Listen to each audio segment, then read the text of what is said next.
دیکھیے آپ کو اپنا نقطہ نظر دینے کے لیے آپ کا جو ایڈریس ہوتا ہے وہ بہت سارے فوکس لوگ ہوتے ہیں. آپ اپنے کارکنوں کو بھی فوکس کر رہے ہوتے ہیں, آپ اپنی کنسٹیچوئنسیز کو بھی فوکس کر رہے ہوتے ہیں, آپ پاکستانی قوم کو بھی کر رہے ہوتے ہیں.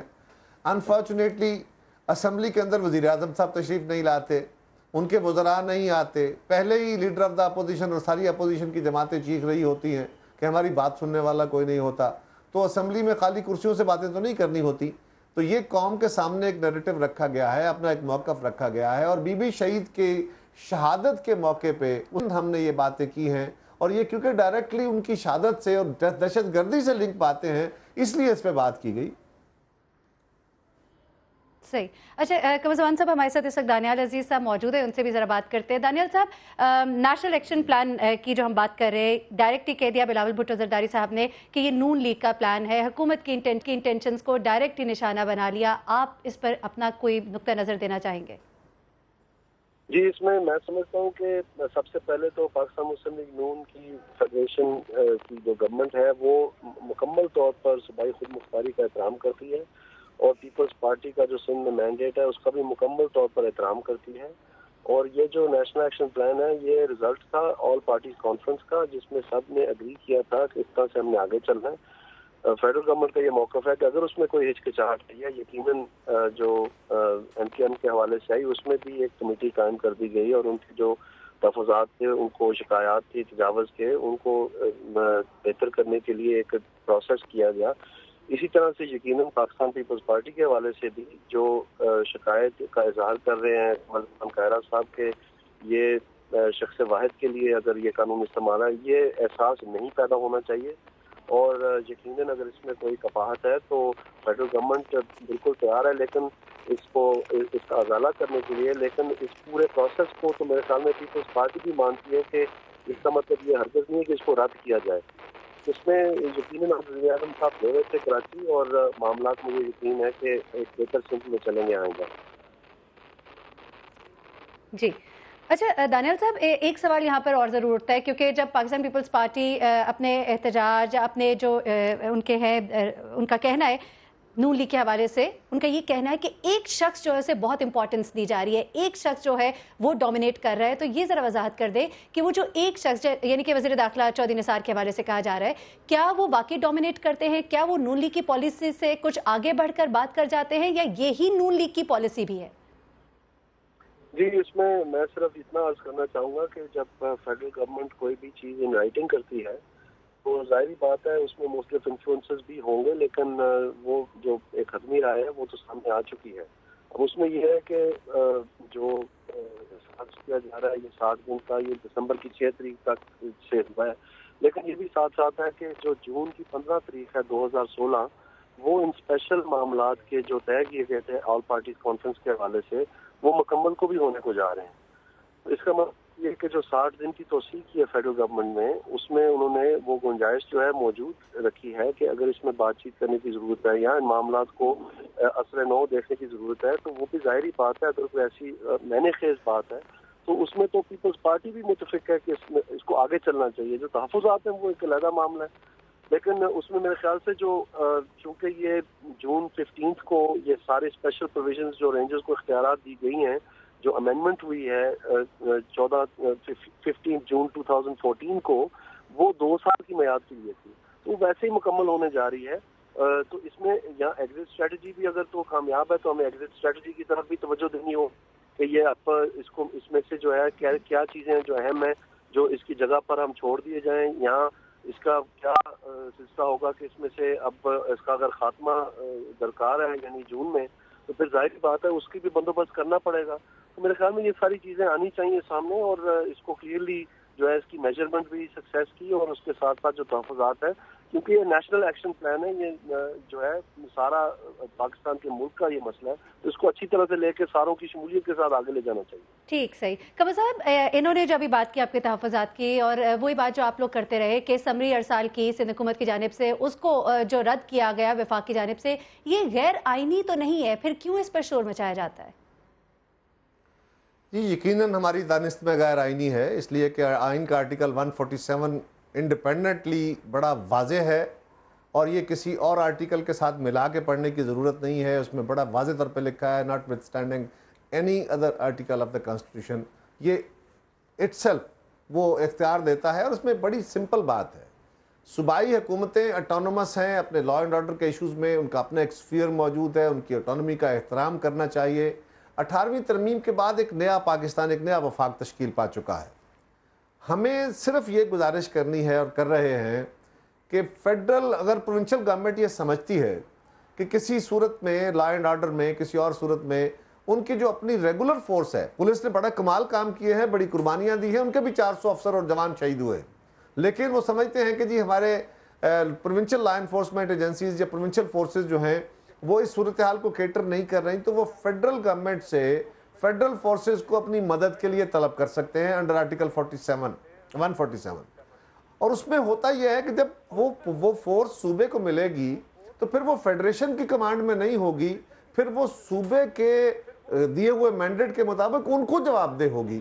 یہاں پہ معاملہ الٹ ہو گیا. اور جب پچھلی دفعہ اگست میں رینجرز کے اختیارات میں توسیع کی گئی, اس وقت بھی قائم علی شاہ صاحب نے اور سندھ گورنمنٹ نے اور پیپلز پارٹی نے اپنے تحفظات کا اظہار کیا, اور ہمیں اشور کرایا گیا وزیر اعظم صاحب کی طرف سے بھی, ایپیکس کمیٹی کی طرف سے بھی, رینجرز کی طرف سے بھی, کہ جی سندھ گورنمنٹ کے جو کانسٹیٹیوشنلی ایشوز ہیں, جو تحفظات ہیں, ہم ان کو دور کریں گے. اور ہمارے تحفظ کیا تھے کہ جی فیڈرل گورنمنٹ کو یا وزیر داخلہ کو, جن کا ڈائریکٹلی اس آپریشن سے تعلق نہیں ہے, انڈائریکٹلی ضرور ہے لیکن ڈائریکٹلی نہیں ہے, آپ ان کو تو لوپ میں رکھ رہے ہیں. ان کے پاس تو کیسٹیں بھی موجود ہیں, ان کے پاس تو سارا ریکارڈ موجود ہے, وہ کہتے ہیں میں سارا سامنے لاؤں گا تو دکھانے کے قابل نہیں رہو گے, ہم نے بار بار کہا ہے کہ دکھائیے.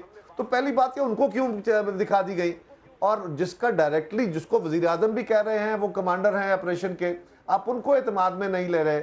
تو آرٹیکل 140 کے تحت جب صوبے نے ایک فورس ڈیمانڈ کی, طلب کی, تو اس میں لکھا ہے کہ آپ اس کو کنڈیشنلی یا انکنڈیشنلی اختیار دے سکتے ہیں. اب یہاں پہ ایک تنازع آیا. ہو کہہ سکتا ہے کہ اگر صوبے نے کہا کہ جی ہم فلاں اختیار کے اوپر قدغن لگاتے ہیں, پہلی بات تو یہ ہے کہ صوبے کی ڈیمانڈ مان لینی چاہیے, اور اگر مرکز کا تحفظ بھی ہو, فیڈرل گورنمنٹ کا کوئی تحفظ بھی ہو, تو وہ یہ ہو سکتا ہے کہ جی ہماری فورس جو ہے ان کنڈیشنلٹیز میں کام کرنے کی پوزیشن میں نہیں ہوگی. یہ سجسٹیو تو ہو سکتا ہے, یہ سندھ گورنمنٹ کو یا کسی صوبے کو فیڈرل گورنمنٹ کہہ تو سکتی ہے, لیکن یہ بالکل کوئی اختیار نہیں ہے فیڈرل گورنمنٹ کے پاس کہ وہ کہے کہ آپ نے جو کچھ کہا وہ ہمارے لیے قابل قبول نہیں ہے, اور ہم یہ اختیار اپنے تئیں ایکسٹینڈ کر رہے ہیں, اپنے طور پہ ہم ان کو اختیار دے رہے ہیں. یہ اختیار دینے کا کام وفاقی حکومت کا نہیں ہے. ہاں اگر کسی کنڈیشنلٹی پہ اعتراض تھا تو وہ بات ہو سکتی تھی, اور اس پہ اگر پریس کانفرنس کے ذریعے وزیر داخلہ بات نہ کرتے, اور جس طرح وزیر اعظم صاحب یہ میسج دے کے چائنا گئے تھے کہ ریزولوشن سندھ اسمبلی کا روک لیں میرے آنے تک اور بیٹھ کے اس پہ بات کر لیتے ہیں, تو وہ ایک بہت اچھا راستہ تھا. ہم نے آج بھی یہ کہا, کل بھی یہ کہا کہ وزیر اعظم صاحب سندھ آ رہے ہیں. اور بہت ہی اہم ایک سوال یہ ہے, بہت ہی اہم سوال یہ ہے کہ کیا ایسے ایک سینسیٹیو ٹائم میں ہم یہ جو ٹکراؤ کی سیاست ہے اس کو ہم افورڈ کر سکتے ہیں؟ جیسا کہ بلاول بھٹو زرداری صاحب کی کل کی تقریر سے کچھ ایسی باتیں ہمیں وائبز ایسی ملی, اور دانیال صاحب آپ سے بھی یہی سوال ہے, اس پر ہم نے ضرور بات کرنی ہے کہ ٹکراؤ کی طرف جاتی ہوئی جو سیاست نظر آ رہی ہے کیا ہم اس کے متحمل ہیں کہ نہیں؟ وہ آپ کو وائبز کیا ملی, ذرا وضاحت کیجیے اس کی.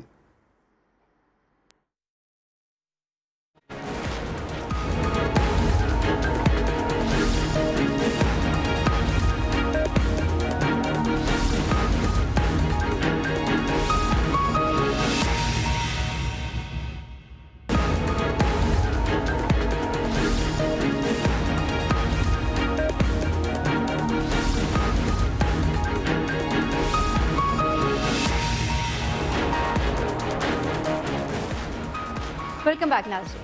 اس وقت ہم بات کر رہے ہیں بلاول بھٹو زرداری, ان کی تقریر اور اس میں سے کیا باتیں نکالی جا سکتی ہیں, اس وقت کیا باتیں کی جا رہی ہیں مختلف حلقوں میں, اس پہ ہم بات کریں. اس وقت ہمارے ساتھ قمر زمان قاہرہ صاحب موجود ہیں اور دانیال عزیز صاحب بھی ہمارے ساتھ موجود ہیں. قمر صاحب, ہم نے جانے سے پہلے بریک پر ایک بات کی تھی کہ ٹکراؤ کی سیاست جو ہے وہ نظر آتی ہے, اور آپ اس وقت مجھ سے شاید پوچھ رہے تھے جب ہم بریک پر چلے گئے کہ کیا وائبز آپ کو ملتی ہیں. تو جس طرح کی انہوں نے باتیں کی, جب انہوں نے کہا کہ دمادم مست کلندر ہوگا, اور جس طرح کا ان کا ایک جارحانہ رویہ تھا, ظاہر کیونکہ خائف ہے بہت سندھ حکومت جو ہے اس وفاق کے رویے سے, تو ٹکراؤ کی اگر سیاست ہونے کو جاتی ہے تو پھر کیا ہوگا, کیا ہم متحمل ہیں اس کے؟ اور دانیال صاحب آپ سے بھی میرا یہی سوال ہے.